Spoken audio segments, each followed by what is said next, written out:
스트레스 DSR 3단계를 예고한 대로 7월부터 시행을 하겠다. 즉 우리의 대출 실질 금리가 오르는 건 아니지만 대출 한도를 책정을 할 때 그 실질 금리만큼 높여서 결과적으로는 대출 한도를 줄이겠다라는 거거든요. 스트레스 DSR 가산 금리가 얼마나 붙을지를 아직은 발표를 안 했어요.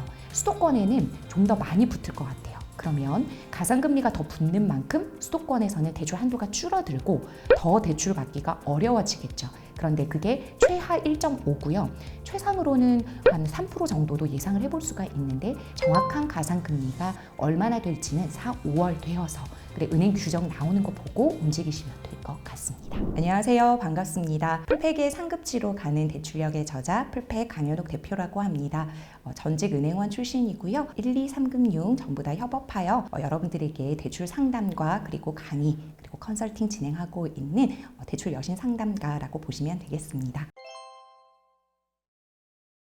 이게 좀 은행별로도 다르고 대출 상품별로도 다르다고 생각을 하시면 될 것 같아요. 한국은행 기준금리 인하가 되었다고 해서 내 실질 대출 금리까지 인하가 되는 데는 좀 시간이 걸립니다. 왜냐하면 은행 내부적으로도 여러 가지 가산금리를 어떻게 내릴 건지에 대한 논의도 필요하고요. 지금 스트레스 DSR 시기지 않습니까? 그 말이라는 것은 내 실질 금리가 오르는 건 아니지만 대출 한도를 줄이는 정책이 시행이 되고 있어요. 그래서 우리는 스트레스 DSR 시대에 살고 있는데 이 금리를 갑자기 낮춰버리게 되면 대출 한도가 늘어나 버리는 구조가 되어버리거든요. 그래서 함부로 사실은 이 가산금리를 막막 낮추지는 못하는 상황이에요. 그럼에도 불구하고 이미 뉴스나 이러한 신문 등에서 접하셨겠지만 각 은행에서 2월부터 영업을 본격적으로 시작하면서 각 은행마다 그리고 대출 상품마다 가산금리를 낮추고 있죠. 그래서 그것은 각 은행의 영업 실적 그리고 영업 목표에 따라서 조금씩 달라진다라고 보시면 되겠고 일단은 한국은행 기준금리가 인하가 되었기 때문에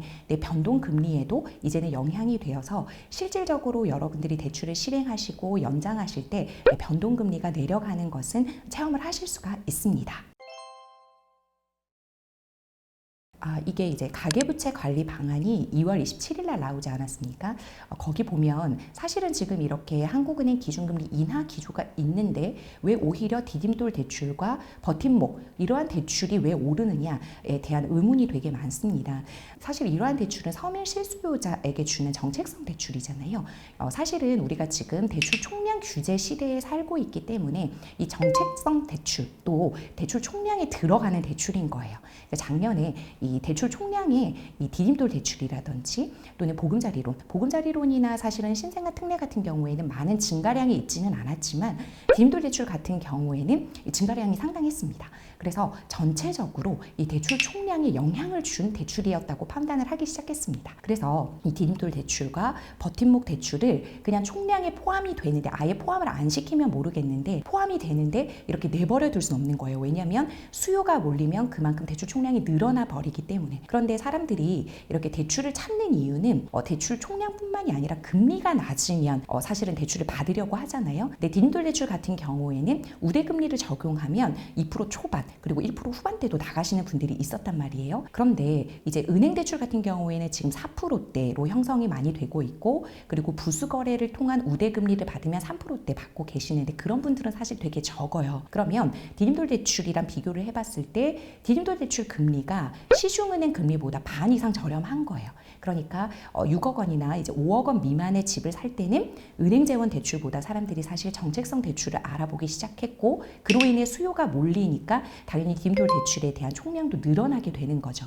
그러니까 이제 정부에서 보기에는 어차피 같은 총량으로 규제를 해야 하는데 이 디딤돌 대출에 대한 게 이제 늘어난다라는 거죠. 왜냐하면 작년에 여러분들 아시겠지만 24년 9월부터는 스트레스 DSR 2단계가 도입될 뿐만 아니라 은행 자율적으로 DSR 관리가 들어가면서 은행 대출 규모는 줄었단 말이에요. 그런데 그 DSR에서 벗어난 정책성 자금 대출은 사실은 DTI를 보지 DSR을 보지 않지 않습니까? 그러니까 이게 풍선 효과를 탄 거예요. 사실은 뭐 이제 서울 수도권에 6억 원 미만의 집이 어디냐 이렇게 반문하시는 분들도 있지만 그래도 수요가 있는 쪽으로 몰리다 보니 이 디딤돌 대출을 그냥 내버려 둘 수는 없다. 라고 생각을 하여 지금 이제 금리를 올린 거예요. 그래서 결과적으로는 한 2, 3%대로 이제 사용을 할 수 있는 그런 구조가 되었는데요. 이렇게 되니까 사실은 서민 실소유자 분들이 피해가 있다. 그리고 오히려 은행 대출과 너무 맞추려고 하는 건 아니냐 이런 의문도 나오고는 있는데요.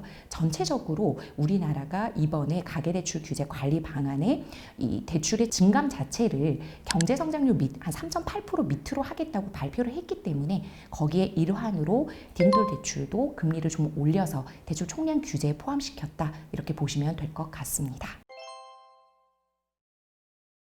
이게 사실 이번에도 이제 가계대출 관리 방안 27일 날 나온 거에도 포함이 됐는데 스트레스 DSR 3단계를 예고한 대로 7월부터 시행을 하겠다. 그런데 여러분 이 스트레스 DSR이라는 것 자체가 가상금리지 않습니까? 즉 우리의 대출 실질 금리가 오르는 건 아니지만 대출 한도를 책정을 할 때 그 실질 금리만큼 높여서 결과적으로는 대출 한도를 줄이겠다라는 거거든요. 그러면 이 스트레스 금리인 가상금리가 많이 붙으면 붙을수록 대출 한도가 줄어드는 구조입니다.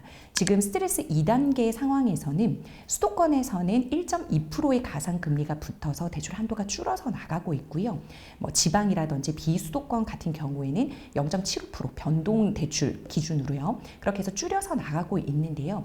그러면 이것이 연봉 1억 원인 사람이 지금은 1금융권 은행에서 한 6배 정도 대출을 받을 수가 있고 2금융권 보험사나 이런 좀 더 DSR 50%까지 열어주는 대출로 가면 한 7배 정도 받을 수가 있는데 이게 이제는 더 낮아져서 한 5, 6배 정도로 낮아진다고 보시면 됩니다. 근데 물론 이 대출이 스트레스 DSR에만 영향을 받는 게 아니라 내가 주기형으로 할 것인지 변동형으로 할 것인지 혼합형으로 할 것인지에 따른 주택담보대출의 상품의 성격에 따라서도 달라지는 거고요. 원리금균등으로 할지 거치로 할지에 따라서도 다 달라지고 만기를 어떻게 설정하느냐 그리고 우대금리를 어떻게 받느냐에 따라서 굉장히 달라지는 부분이 있지만 대략적으로 내가 다른 대출이 없다고 쳤을 때 30년 만기로 4%로 계산을 하시게 되면 한 내 연봉의 5, 6배 정도가 이제는 나오겠다. 지금은 6, 7배 정도라고 보시면 되겠지만 지금 5, 6배 정도로 나오겠다라고 예상은 하는데 이 또한 정확하지 않은 이유가 뭐냐면 스트레스 DSR 가산금리가 얼마나 붙을지를 아직은 발표를 안 했어요. 그 발표를 그럼 언제 하겠다고 했냐면 지난 2월 27일 날 가계부채 관리 방안에서 4, 5월경에 발표를 하겠다고 말씀을 하셨습니다. 그래서 지금은 수도권에 1.2%가 붙어 있지만 최하 1.5%는 붙을 것 같은데 이게 아마 비수도권에 붙을 가능성이 크고요. 수도권에는 좀 더 많이 붙을 것 같아요. 그러면 가상금리가 더 붙는 만큼 수도권에서는 대출 한도가 줄어들고 더 대출을 받기가 어려워지겠죠. 그런데 그게 최하 1.5고요. 최상으로는 한 3% 정도도 예상을 해볼 수가 있는데 그건 부동산의 시장 상황이라든지 여러 가지 경제 상황을 보며 판단하겠다고 했기 때문에 정확한 가상금리가 얼마나 될지는 4, 5월 되어서 그래 은행 규정 나오는 거 보고 움직이시면 될 것 같습니다.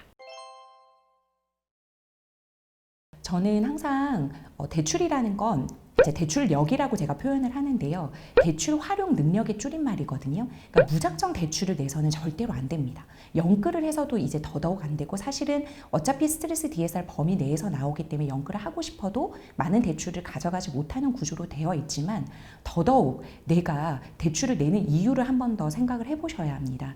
예를 들어 지금과 같이 저평가된 자산이 아니고 내버려두면 이제 가격이 오히려 떨어질 것 같은 곳에 내가 굳이 대출을 내서 집을 사는 것은 한 번 더 고민을 좀 해보시고 대출을 활용하셨으면 좋겠거든요. 즉 대출력을 발휘하기 전에 입지력이 먼저라고 생각을 합니다. 그래서 내가 좋은 자산에 스며든 좋은 빚이야말로 좋은 대출력을 활용할 수 있는 방법인데 내가 이것이 저평가된 자산인지 판단이 안 되고 아직까지 이 집이 저평가됐는지 오히려 고점인지 판단이 안 되는데 무리하게 대출을 일으켜서 집을 사는 거는 남들 말 듣고 움직이는 것밖에 되지 않거든요. 그래서 지금 이쯤이면 내가 봐온 이 실거주 집이 이 정도면 내가 대출을 내서 살만하다. 그리고 잠시 부침이 있더라도 다시 오르겠지. 또한 내가 이자 상환 능력 정도는 감당하고 그것보다는 오르겠지라는 판단이 드시면 그때 대출을 내셔서 움직이시는 걸 추천을 드리고요. 무리하게 대출을 받아서 움직이는 시장은 아니라고 생각을 합니다. 그런데 지금과 같은 시장에서는 사실 강남 3구라든지 용산이라든지 조금 이제 뜨거운 온기가 퍼지고 있지 않습니까? 그러면 이제 갈아타기를 하시려는 분들, 그런 분들은 이미 입지 공부가 되어 계신 분들이 많아요. 그런 분들 같은 경우에는 오히려 스트레스 DSR 3단계가 도입되기 전에 봐둔 입지가 저평가되었다라고 판단이 서시면 그때는 대출을 적극적으로 활용을 하셔서 움직이는 것을 추천을 드리고요. 뭐 무주택자라든지 생애 최초이신 분들은 정말 내가 이 대출을 받아서 감당 가능한지, 그리고 이곳이 저평가되었는지를 한 번 더 먼저 생각을 해보시고 그 다음에 최대한 대출을 활용하시는 것을 추천을 드립니다. 예, 왜냐하면 이제 대출적인 측면에 봐서도요, 지금 이제 사실은 미분양 나는 곳은 계속 미분양 나고 있기 때문에 이 DSR을 좀 예외적으로 적용해주는 움직임도 좀 보이고, 가계부채 관리 방안에 이번에도 수도권과 비수도권을 좀 차별해서 대책을 발표하겠다, 규제를 적용하겠다라는 뉘앙스를 비친 게 있기 때문에 이제 일괄적으로 한꺼번에 이렇게 규제가 들어갈 것 같지는 않아요. 그런데 사실은 아직까지는 비규제 지역에 대해서는 예를 들어 뭐 무주택자 기준으로 LTV 70%, DSR 1금융은 40%, 2금융 50% 일괄적으로 규제가 되어 있기 때문에 아직은 차등화되어서 대출 한도 정도만 이제 나오는 거지 크게 대출 규제가 달리 적용되고 있지는 않거든요. 그래서 개별적으로 또는 이제 은행 자율적으로 DSR을 해라, 계산을 해라 이렇게 주문을 걸었기 때문에 내가 정말 이 지방에서도 대장 아파트다. 그리고 나는 어차피 이 지방에서 실거주를 할 거다. 근데 내가 지켜봤을 때 이 집은 지금 많이 저평가되었다라고 하면 대출을 적극적으로 활용하셔서 실거주 집을 마련하는 것은 좋은데, 사실은 이제 이 미분양 나는 지방이라든지 또는 좀 지켜봐야 되는 쪽은 대출도 조금 신중하게 좀 더 생각을 좀 해야 되지 않을까라는 생각이 좀 듭니다. 왜냐하면 좀 조심스러운 부분이 많아요. 그럼에도 불구하고 지금 이렇게 차별해서 대출을 이제 적용을 하는 것에 대해서는 어떻게 생각하냐고 물어보시면 저는 그 방향이 맞다고 보거든요. 왜냐하면 이렇게 되면 상급지는 더 신고가를 찍을 거고 실거래가를 찍을 거고, 지방 미분양 나는 곳은 점점 더 떨어지고 거래가 더 일어나지 않을 가능성도 있습니다. 그렇기 때문에 오히려 이러한 지방 쪽에는 대출을 좀 더 풀어줘서 다주택자들도 좀 이렇게 지방 투자를 할 수가 있게끔 마련해주는 분위기가 좀 있었으면 좋겠고요. 그리고 실거주 분들은 좀 더 좀 주의해서 입지력을 먼저 파악을 하셔서 대출력을 발휘하는 그런 부분이 조금 들어가면 좋겠고요. 그런데 투자자 분들 같은 경우에는 오히려 대장 아파트 또는 지방의 대장 아파트들이 많이 떨어져 있으면 부동산 사장님들에게 문의하거나 또는 저희 같은 대출 상담사들에게 문의하는 문의 건수는 늘어나고 있어요. 그래서 여전히 대장 아파트 중심으로는 실거래가가 찍히고 있지 않는 단지들도 많지만 문의 수요 그리고 또는 뭐 대출 수요 같은 거는 여전히 있다, 이렇게 보시면 되겠습니다.